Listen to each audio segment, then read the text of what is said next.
আমরা আজকে district special drive ছিল এনডিপিএস ড্রাগের এগেনস্টে।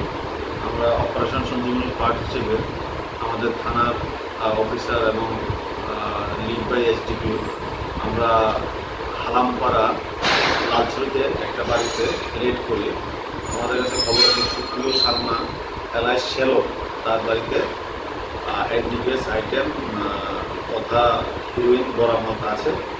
ওই তার খবরের ভিত্তিতে আমরা ওইখানে গিয়ে রেড করি। রেড করার পরে অনুমান ওজন ছিল 9 গ্রাম। সঙ্গে আমরা তার কাছ থেকে কিছু টাকা উদ্ধার করি, 10,150 টাকা।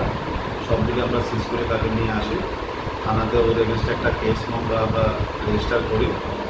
তাকে আমরা আগামীকাল কোর্টে ফরওয়ার্ড করি।